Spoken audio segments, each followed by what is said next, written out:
Welcome to What About PS, a Poland Syndrome podcast, where we talk about all things Poland Syndrome. The episodes that you can look forward to in this podcast speak about the male and female experience, motherhood and breastfeeding, general day-to-day living, health and fitness, and also including hand and chest affected people who have Poland Syndrome. If you have Poland Syndrome, or if you know of someone who has Poland Syndrome, then be sure to have a look out and listen to our latest episodes. Welcome to What About PS, a Poland Syndrome podcast, where we talk about all things Poland Syndrome. The episodes that you can look forward to in this podcast speak about the male and female experience, motherhood and breastfeeding, general day-to-day living, health and fitness, and also including hand and chest affected people who have Poland Syndrome. If you have Poland Syndrome, or if you know of someone who has Poland Syndrome, then be sure to have a look out and listen to our latest episodes. Thank you guys for coming back to another episode of PIP. And today we're going to be talking to Gunnar about his experience with Poland Syndrome and his experience specifically in relation to fitness and health. So Gunnar, thank you so much for joining us today. And before we get started, if you wouldn't mind just telling our listeners a little bit about who you are and what you do, and nice little intro. Yeah, absolutely. Well, thank you for having me. This is really exciting to get to talk. I feel like I've talked so much to people in social media comments and just kind of faceless people that it's really nice to actually come on and talk specifically about this. So thank you for that. But my name's Gunnar. I'm based in Los Angeles, and I'm a social media influencer and personal trainer. And my niche in the social media sphere is fitness in relation to like body positivity, dealing with what makes us different. And the thing that makes me different is Poland Syndrome. Mm-hmm. You know, before we were coming on, I was saying to Sam, it's going to be such an interesting conversation because I know bodybuilding in general has, a lot of people who do it have bad experiences with body dysmorphia. And that's generally kind of like even for your atypical, body type. So it's going to be interesting to hear your experience with that as someone who has Poland Syndrome, and then also someone who's a bodybuilder as well. But before we get into that, when were you diagnosed? How was your diagnosis story? How did that go for you? So I was diagnosed before I was even able to remember it. So my parents, the way I've been told the story is my parents were concerned because I had like a little dip in the chest, and they thought it could be something with the way the ribs were forming together or something like that. I think I was maybe 2, and they took me to the doctor's office, and he said, "Oh, it's something called Poland Syndrome. No need to worry. It doesn't cause anything like life-threatening or anything to threaten health." And I've just kind of grown up knowing that's what I have. Were your ribs affected as well? Is it just your chest? Okay. No, I have a really, really mild case.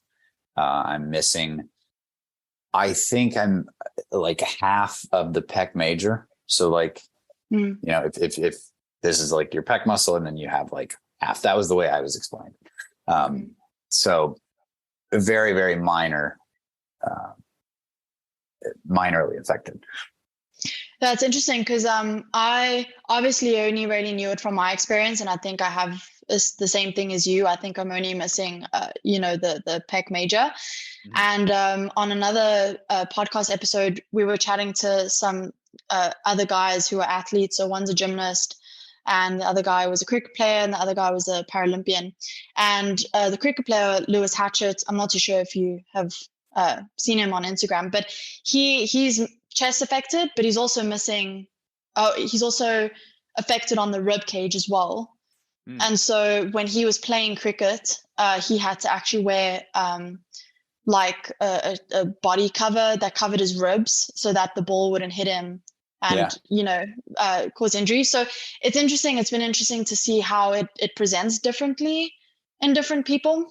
Yeah, that's been kind of the most frustrating thing about it, is because I feel like there's like 10 disorders that are kind of lumped into Poland syndrome. It's like you're missing either the pec, but also your hand can be smaller, or you can be born with like a nub for a hand, or like, one of your legs can be shorter, or you're missing ribs. And I'm like, part of me is like, I feel like there should be different designations for these different things, because it's such a wide group of, I guess, I don't want to call them deformities, but I mean, abnormalities, I guess. Yeah. And it was really frustrating to kind of pinpoint, okay, well, how am I exactly affected? And I think one of the big things that I was concerned with when I was a kid was, are these things going to come later? Like, is this like the beginning of it? Or is this kind of like, is this where it stops? Is this something that continues to develop? And there's no answers. There's so little information on it. I come across so many people on a weekly, sometimes daily basis that, number one, don't know what it's called. They've never been told why they're missing a portion of their pec, why they look a little bit different. Or I come across somebody who says, hey, I do have Poland syndrome, but I'm also missing my left hand on the affected side. And the severity is so different from case to case. So it's really interesting how you kind of differentiating abnormality and deformity. For me, I love what you're saying, because it is really different. And for me, because I have such a mild case, I feel like it's unfair to almost say I have a deformity, because I don't have any really challenges in life, especially compared to someone who's maybe hand affected. Is that something that you also kind of struggled with, maybe labeling or feeling that it was almost like I have this, but it's not as bad? Yes and no, because first of all, like you, I consider myself very lucky that it's not like a worse case. But I think deformity is just kind of a nasty word. I think it implies, like, I don't know, some sort of like disfigurement. And I think if you're going to apply it to, I don't know, maybe I've just come to kind of, I don't want to be labeled as someone who has a deformity, because I don't really see it that way. Some people certainly do. I mean, my God, read the comments on my social media posts. Some people think it's like the most hideous thing they've ever seen in their life. And, but an abnormality seems, I don't know, much more tolerable, I guess. Not just for me, but like for people that are, I would hate to meet somebody who has Poland syndrome and say they're chest affected, hand affected, and then they say it's a deformity. That would just kind of make me sad for them. Yeah. And if I don't qualify it as that, maybe that kind of, or maybe if I refer to it as an abnormality, maybe that will help other people say, oh, well, I don't really need to label myself as deformed. I can, just a little abnormal. I don't know. It goes down easier, I guess. Yeah. And you know what? No, and I'm sure obviously you know this, being in the bodybuilding world, no person's body is symmetrical to the point where it's identical. So it's kind of like everyone is kind of abnormal then, if you think about it. Yeah. And I think, I guess we just have like an abnormality target on our back, because, it's something noticeable. And it's different. I guess everybody, has some sort of asymmetry going on, but for us, it's more visible. So I guess people can kind of point it out easier. As a female, it was definitely easier hiding it growing up. I had surgery when I was 18. So it was just a matter of me, making certain clothes choices, or, it was easy for me to cover up growing up. But as a guy, it's a lot harder, because, you take your shirt off, you go to the pool, there's only so much you can hide. How is that process for you growing up and dealing with that? Well, and if we can circle back to, I'm fascinated to talk to a woman about it, because I've never heard a woman's experience with it. So let me circle back to you after I answer. But it was very easy when I was a kid because nobody really cared.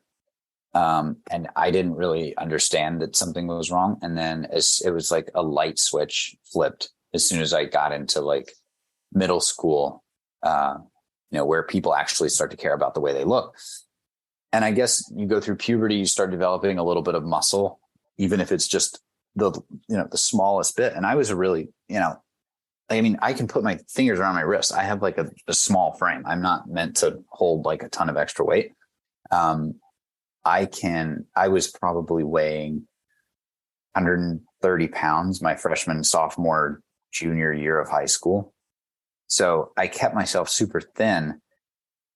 And it wasn't really until I started lifting weights that it became more and more noticeable. And every once in a while, people would notice it, but it was entirely, it was self-driven, this insecurity of like taking your shirt off at the pool, because I knew it was different. I don't know if anybody else would have known, because I was really thin. I mean, you could see my rib cage on the side that did have a pec. It was like, I was tall and lanky, and I think the insecurities kind of manifested in my own head, and then the reality of people actually coming up to me and being like, "What's wrong with your chest?" was much less than I probably felt that it was, if that makes sense.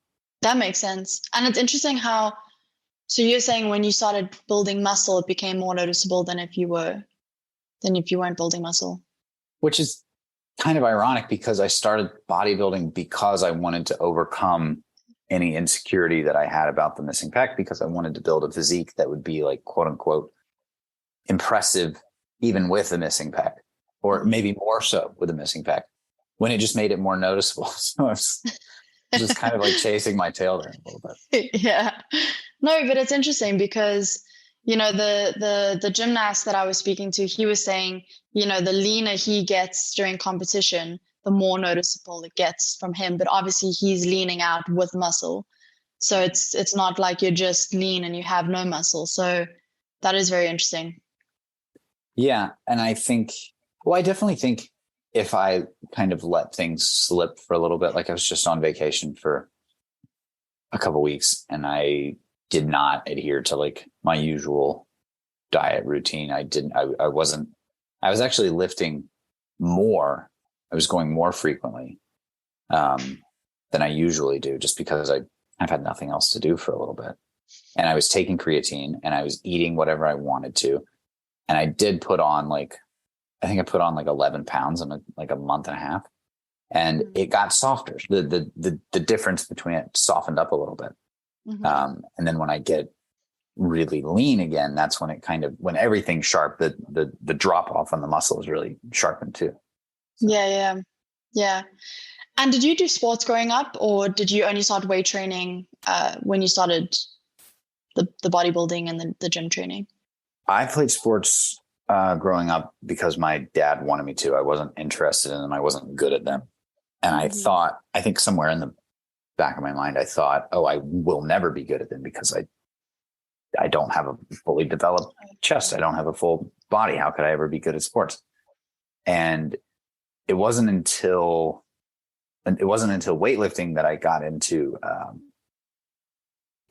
actually started paying attention to it and actually enjoying it. I think everything else was just more or less just kind of pushed into it. Yeah. It's really interesting because so a little bit of kind of my experience with it is I was the same. So I was diagnosed when I was a few months old. My mom was giving me a bath and it almost looked like my shoulder had dislocated because it was like rolling back. And she went through the traumatic experience of being accused of abusing me, which I think is every mom's nightmare. But not justifying that at all. But, we were very lucky in the sense that the person who ended up diagnosing me knew what Poland syndrome was, because if you listen to, Sam and a lot of other people that come onto the podcast, the doctors don't know what it is. So they go their whole lives either diagnosing themselves online or, just not actually ever knowing what's going on. And so we're very lucky in that case. And because of that, I think, my parents always told me about it. It was never made into a thing. But the doctors did say to my parents, get her into swimming as soon as possible so she can build upper body strength.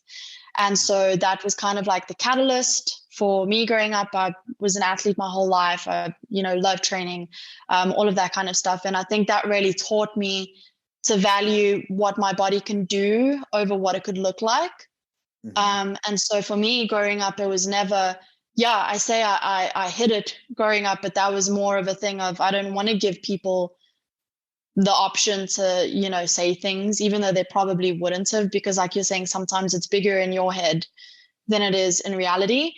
But that was my experience with it. I learned very much to appreciate what my body could do rather than what it looks like. And I'm very grateful for my parents for teaching me that. Do you have a similar experience with that going into the weight training? That's really interesting that your doctor said prioritize upper body strength, because I was never given any advice on how to cope with it. I was never given any advice on how to make like it easier, maybe because they recognized that it was like a partially undeveloped muscle.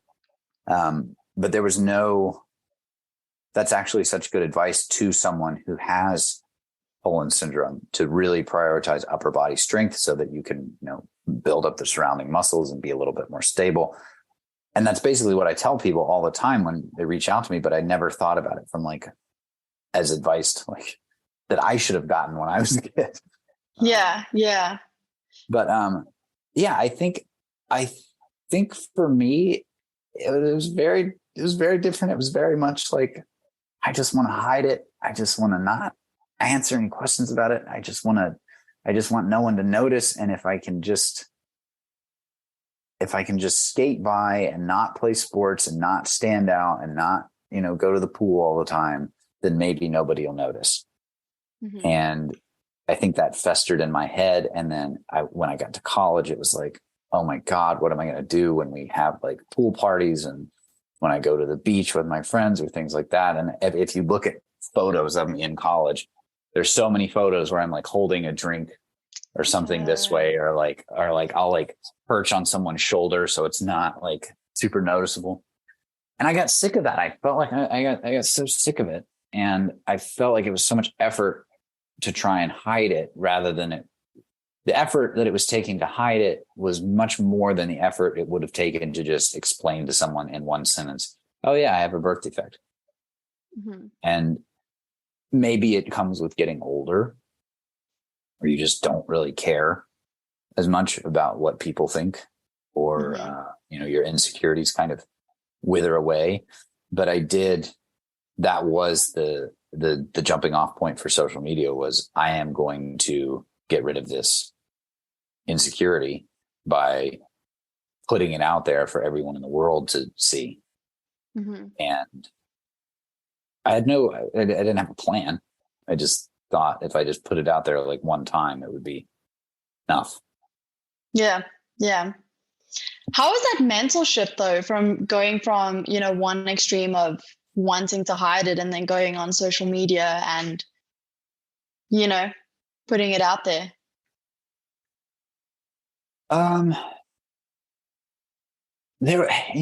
People ask me this quite a bit. And it's more from the perspective of somebody asking like, how did you do it so that I can do it? And I never know how to answer the question. But it was literally like overnight, and it was right when social media was starting to blow up. Well, not social media, but Instagram was getting really, really big. Specifically, fitness Instagram was getting really big. And I was already, I'm like probably 4 or 5 years into weight training at this point.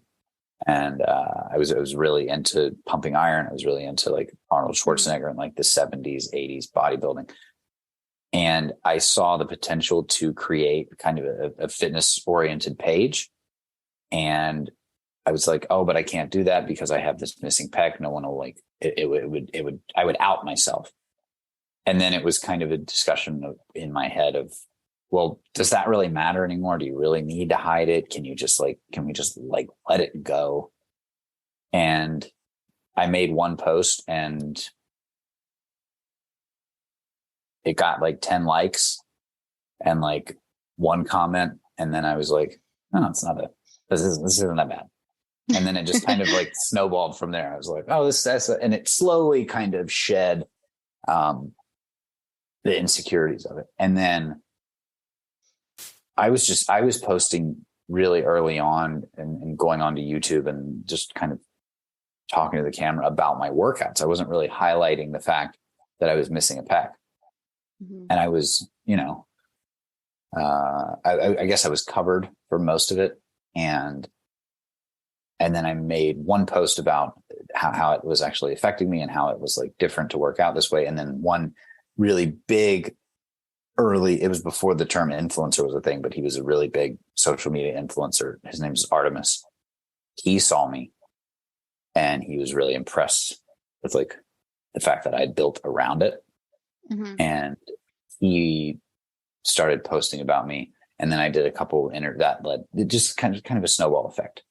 Mm-hmm. And that, I think seeing that take off and seeing that it could turn into like a business potential and seeing other influencers in the fitness space turning their profiles into businesses was kind of a launching point. Mm-hmm. And kind of a place where I was like, oh, well, I could use this. I could monetize this almost. Mm-hmm. But then the messages started coming in about like how, similar to what you were saying, people had never seen it before. And then I started meeting others. And then it was like, oh my gosh, I'm not the only one out here. I'm not alone. There's other people. And then it became kind of more along the lines of something that can actually help people. Yeah. Do you remember the first person that you met, even online, that had Poland syndrome? Yeah, this is actually really embarrassing. But I found the first several people that I met were all from India. Okay. It was like, I think like the first 30 people. And with Poland syndrome? With Poland syndrome. Yes. Wow. We're all from India. And I thought, oh my gosh, this must be really prevalent in India. Mm-hmm. And I think, I did research and there was no like indication of, oh, this is more popular in India. This is more common in India. But I kept getting these messages, like literally like 10 a day. And then I realized that I had gone viral on some Indian YouTube channel. Mm-hmm. And I had just been exposed to more people in India. Yeah. But it was, I was really convinced that it was like very prevalent in India for a little bit. That's so interesting because out of all the people that I've met, actually majority of them come from Eastern Europe, mm-hmm. Which is interesting, or, Scandinavian regions. I don't think I've actually met another Indian person or have heard of another Indian person in the PIP community. So that'll be awesome to, reach out to them and kind of just show them what we're doing and give them a community to be a part of. But that just shows you how many people actually have it. And I don't think a lot of people speak about it. And I think that's why the information that's out there isn't as true as it could be, because I think people aren't reporting it, or they're hiding it, or they don't know what it is, so they don't know how to report it. And that's why a lot more research is coming out. And I think that will be beneficial for people in the future if, they have kids with Poland syndrome. Yeah. Yeah. I know, I told you earlier, it was impossible to find information on it. But what has your experience been like with your outreach? Like, do you find that most people are in the UK or in Europe, or are you finding them kind of worldwide? So I'd say majority from the US. Interesting. And Europe. A Okay. mix. I don't actually think I've met another South African with Poland syndrome. I'm sure if there's maybe a community that pops up here, everyone will start to kind of come out. But mainly the US and Europe, but that's all kind of been through PIP. The people that I chat to that reach out to me on Instagram are generally from Eastern Europe. So I don't know if that's just kind of like the Instagram algorithm where that's just where my feed is popping up. But it's going to, I think it is. I think it has to do, I think you'll probably find there'll be populations of it everywhere. It's just a matter of people kind of coming out and it becoming more of a known thing,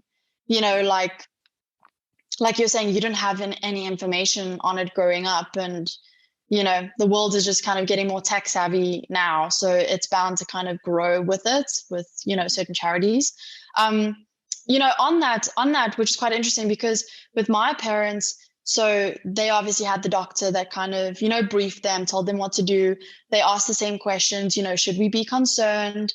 And is there any other kind of health issues that we can expect? And the doctor was like, no, it's just this muscle. So, just be prepared to have a conversation with her when she starts developing, but, try and get her to hold out for surgery until she's 18. So they very much had like a clear expectation of what to expect with me emotionally, but also physically.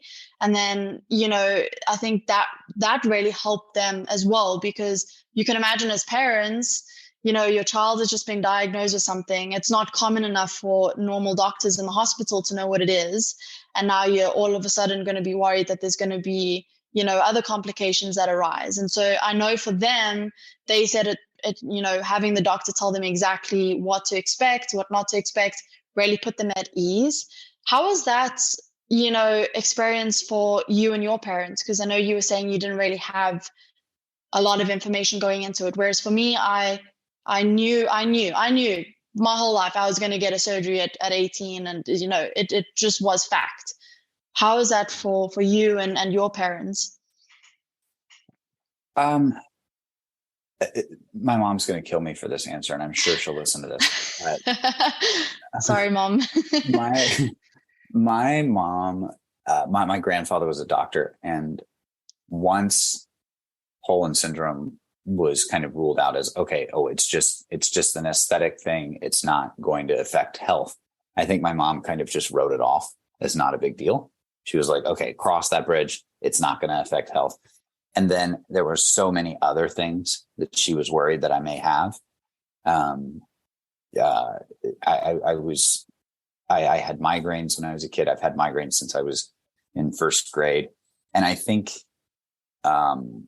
just the general worries of, maybe, sorry, Mom, overprotective single mom, kind of took over the worry of any discussion of Poland syndrome. And then it kind of turned into something that was kind of brushed aside, like, oh, well, you could work out. Oh, well, you can get an implant. Oh, you can get it fixed if you really want to. And it was never really something we talked about. Mm-hmm. Whenever it did come up, it was like, yeah, they have implants if you really want to get it fixed. And that was kind of it. Mm-hmm. If it wasn't like a serious illness, or something that required antibiotics, it really wasn't a big deal. Yeah. Do you feel, and I think this is so personal, I think everyone is different, because, from my side, like, again, it wasn't made into a thing. So if we chatted about it, it was more of, as an example, my parents will see me lifting a certain weight and they'll be like, oh my gosh, that's incredible. And then they're like, that's even more incredible because you don't have this muscle, etc. So it was more of like a matter of fact and wow, look what you could do despite of. Other than that, we never really spoke about it in terms of emotion. And for me, that worked. For you, did that work as well? Or would you have liked to maybe have had more conversations about it? I think I was so eager to ignore it. And so eager to just never talk about it. I really didn't have that many questions about it, at least until I started lifting weights. And then it was kind of, but even then, I feel like my dad just never really cared either way if I had it or not. He was always just kind of, oh, you're lifting a lot of weight now. You're bulking up a lot. And I think he was so ecstatic that I had found a sport, and that I wasn't that wasn't just a theater kid. Because he comes from like a huge football family, and I was more into like, acting and writing. And I think he was just so relieved by the time that I found weightlifting that it just didn't really come up. And I honestly don't remember the last time he even mentioned it. I mean, I really couldn't. I can't think of one conversation that my dad and I have had about it. My mom and I were very much like, as I got older, the surgery discussion was on the table more and more. Mm-hmm. But my dad was never really. It was almost like he was trying to like, either he didn't care, like it wasn't a big deal to him, or he was just trying to ignore it because he didn't really know how to approach the conversation. I don't know which. Yeah. I think it's sometimes tough for parents because they try and find that balance as well of, I don't want to, make my child feel like it's this massive deal or that they can't do things. And at the same time, I want to, find that balance. But something I want to kind of touch on, what was your process of deciding whether or not you wanted surgery? Honestly, I didn't even know that there were surgery options available for men until I spoke to the guys on the other podcast. So that's really fascinating, but I'd love to hear your kind of, thought process through that. I thought, my thought process was kind of always grass is greener on the other side kind of things. Like, oh my gosh, if I could get this surgery, I would be able to do so much more. Oh my gosh, because the goal was always to be an actor. The goal was always to go to Hollywood and, be on screen or be writing. And I felt like if I had the surgery, if I could look like everybody else that was trying to do the thing, I would have such a better shot. And I would be so much more confident, and I would feel so much better, and life would just be this like perfect place. And then I started to do research on it, and I met with a couple plastic surgeons, and the options they gave me were just no one ever told me, oh yeah, this surgery will make you look absolutely symmetrical. Your life is going to be good from here on out. They really gave me this kind of bleak outlook on surgery. And there were a couple different options. There was one that was like a silicone implant, kind of similar to like a breast implant. And then that was kind of like generic, and that was like the cheapest option, I think. And then there was an option where they could map the other side and basically make like a mirror image of the other side. And then there was an option where they could basically do liposuction on another part of your body and inject fat into the space just to like fill it. But the one thing they kept telling me is it's, I've developed the upper chest so much, it's never going to like be perfectly symmetrical. Like, I guess there's no way to like connect them and make an implant like kind of flow into the muscle. Like, it will never be like that smooth kind of surface that you see on somebody who's, naturally with two pec muscles. And I think it just I think it was a huge letdown. I remember feeling so kind of, if it's never going to look quite right, what's the point in changing it? And then they told me, it's never going to affect your strength. It's never going to like change like any functionality that you have. Not that I'm really lacking any functionality and I'm plenty strong. It's like, that was never the goal. But once I kind of figured out it's just kind of to make you feel a little bit better. And it's probably not going to look right. Not saying it won't look right on anybody else. Not saying it doesn't on you, but on my specific build, they were like, it's not going to be what you think it's going to be. Yeah. And they and that was like a year-long process of meeting with different surgeons, because I did it right when I was like 19 years old. I think I had just gone to college, maybe like between my freshman and sophomore year of college. Yeah, no, it's interesting because, again, I think for girls, it's obviously a cosmetic. There's a cosmetic reason behind it, but I think there's also like a practical reason behind it in terms of, the clothes that we wear and everything. So I know when I was on that journey, I remember it so clearly. I was 16. Obviously, I was preparing for it. And it was at that time where we had to go to consultations. And the first doctor we went to, I know Sam has heard the story thousands of times. It was this male doctor, which was scary in itself because obviously he has to do a body exam. And as a 16-year-old girl, that's not a comfortable situation. Yeah. But what made it even worse was his solution to the problem. I remember he took it out of his drawer, the implants, and like threw it on the table. And he was like, cool, we're going to do both sides, D cups.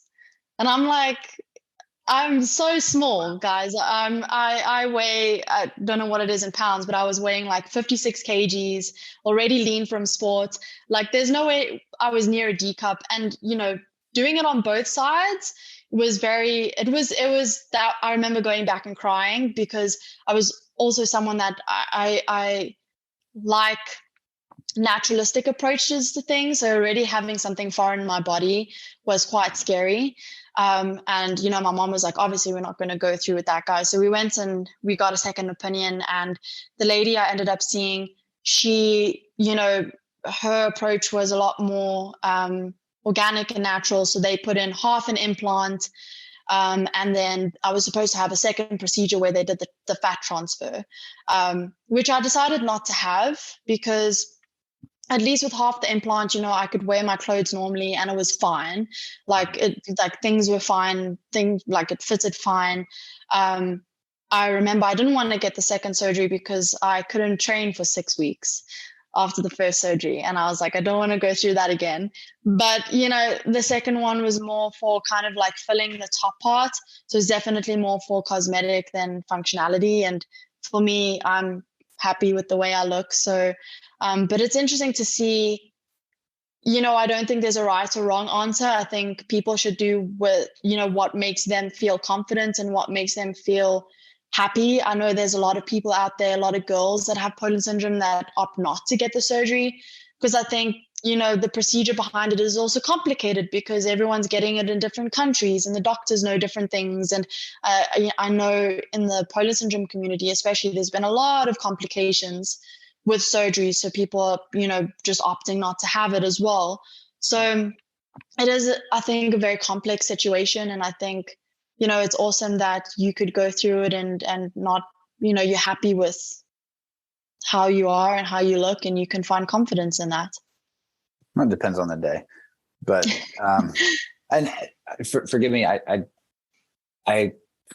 have questions and if you're uncomfortable answering, but no, I'm an open book. the Poland syndrome affects the muscle. So did you have like breast tissue on top of the lack of muscle? Yeah. So it wasn't so obviously the muscle was gone. So everything was a lot smaller. So there was something there, but it wasn't enough to if I was wearing a bra, it was almost like I was wearing a bra that was 3 times too big on that side. So that's why it was more of convenience. Okay. So they did like the muscle implant and then did like a regular like breast implant.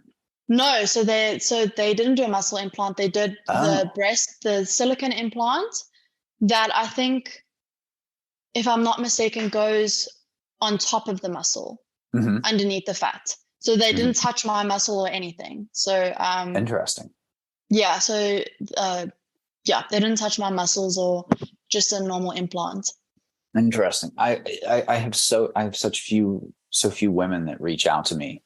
I have yet to kind of tap into the female Poland syndrome audience. Yeah. But I know that there are everybody I've met, every male that I've met that has had the surgery, and I've met more that have not than have, but everybody that has had it has either had to have it redone or they have just kind of crazy complications with it. And there seems to be like a lot of like draining issues and scar tissue issues that kind of arise, especially with people that got it maybe a little bit too early. And then they've had to go in and maybe their chest has grown and the implant obviously doesn't grow with you. So they've had to redo it. And it just seems like, I mean, like you said, I want anybody who's affected with it, whatever's going to make you feel better, whatever's going to make you feel more confident, do whatever needs to be done to achieve that. But the complication stories that I've heard about it are just kind of wild. And maybe that's because a lot of these guys are doing it because they're already working out, and maybe the adding training on top of a pretty substantial implant is leading to more complications faster than it should. But I don't know. Yeah. I think this will be interesting for further research, because I don't think anyone's really done research on that. I know from my experience that, like what you were saying, the implant can't grow with you. So for me, I know I sometimes joke with my fiance, I'm like, Trav, I can't get any leaner because there's going to be a discrepancy, and there's nothing I can do about that. So I think anyone who is listening to this and they're kind of, bouncing back and forth between surgery or not surgery, I think go and get multiple opinions. Don't just take one doctor's word for it. And just understand that if you do go the surgical route, it is a surgery. So there will be, risks or complications. Or I know with the implants, you generally have to go 10 years, like every 10 years, you have to go and get it checked up again and redone and everything. So I would definitely say do your research on that. It is interesting because I've never seen a guy with an implant for Poland syndrome. I've only really heard about it for girls. And I think guys obviously train their chest a lot more than girls. So I wonder if there would be more complications on that side. That's what I was saying. Maybe the implant wasn't designed to, because it is the same. It's the same surgery. It's the same implant. And maybe it's not designed to have like a barbell bouncing off of it, twice a week or something like that. Yeah. It is interesting though. I mean, not to stay too long on the surgery topic, but living in Los Angeles, there are a lot of people that have surgery for all kinds of stuff. And there are a lot of like muscular implants that I've seen for people that don't have Poland syndrome. So, I mean, I see people with deltoid implants. I see people with ab implants, that it's just, I think it's, if ever there was a place to have it done by a doctor who's familiar with it, this is probably the place to do it. Yeah, exactly. That's very interesting. That's wild. I feel like we could just go on. There's so many questions here that I haven't even been able to ask you. So hopefully we can jump on for another episode. But before we go, firstly, I wanted to ask, what has been your biggest challenge with Poland syndrome, and what advice would you give to someone who has it and wants to kind of learn how to live with it and deal with that potential body dysmorphia or those bad days, like you were saying? The biggest challenge is just, I think, and this probably goes hand in hand with anybody who's feeling any sort of way about the way they look or their body, whether they're different or whether they look, quote unquote normal. But our society puts such an emphasis on looking a certain way. And I think there was just kind of this fundamental understanding from a really early age that I would never look the way that I thought I was supposed to look, or like I would never look the way that, this is kind of an obscure reference, but I love the Indiana Jones movies. And my fiance loves them. He just watched the latest one. Oh yeah. Well, the first one is my favorite movie ever. And I used to dress up like him as a kid all the time. And he always wears his shirt, like all buttoned down all the way to like his stomach. And just the fact that I knew that I would always have like something so silly, like if I want to dress up like Indiana Jones as a kid, something's going to look different. If I want to wear a sweater, something's going to look just a little bit different. It's like, it was so frustrating and so, just defeating, I guess, to know that you would never quite look the way that you wanted to look, or so I think that was probably the most, and the body dysmorphia that comes along with it, I think is very challenging too, because everybody has body dysmorphia to some extent. Some people have like a very severe case of it where they can look at themselves in the mirror and see somebody, 45 pounds heavier. It varies person to person, but to me, it was like, it never mattered how lean or how muscular or how developed other muscles were, because I would never be able to develop that one spot. And so it was just like, there were certain points where I was like, why even bother? Because I'm never going to be totally happy with it. So what's the point of putting in the work? What's the point of trying to achieve a certain level of strength or a certain level of muscularity? And if you're never going to be quite satisfied, if I'm always going to have this glaring issue. And that was tough to kind of wrap your head around. And I imagine it's the same, like I said, for anybody dealing with any sort of body shaming or body dysmorphia, whatever you want to call it. But I think, to connect that to your other question, I think working out really did build the confidence. And I think my advice to anyone who does have it is just find ways to build confidence, because that was what was able to kind of get me out of my shell and stop hiding it. And I guess finding something that you're good at, finding that skill that you have that, kind of sets you apart from the pack, and honing that and becoming, an expert at something, and building your confidence based on something that you're good at, was really helpful to me. And if it's something that you're good at, that you enjoy, like I got really lucky because I really enjoy weightlifting. I really enjoy working out. And I really enjoy helping others do it. And it just so happened that it would be kind of a motivational thing to other people to see me doing it. But even like screenwriting, I'm very proud of the work that I've done there, and I'm very confident in that arena. And I think just finding what you're good at, learning to excel at it, and building your confidence through that. Yeah, I love that. Such great advice.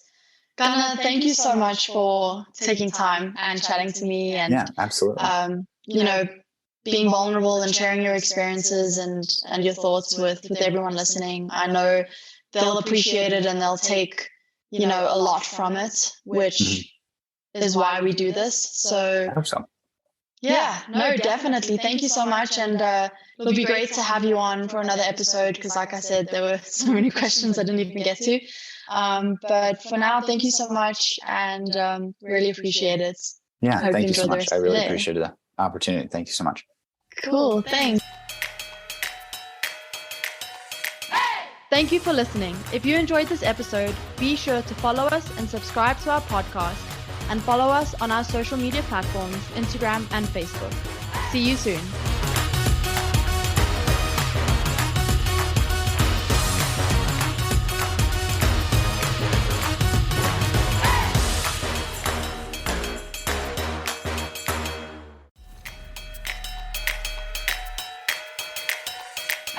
Thank you for listening. If you enjoyed this episode, be sure to follow us and subscribe to our podcast, and follow us on our social media platforms, Instagram and Facebook.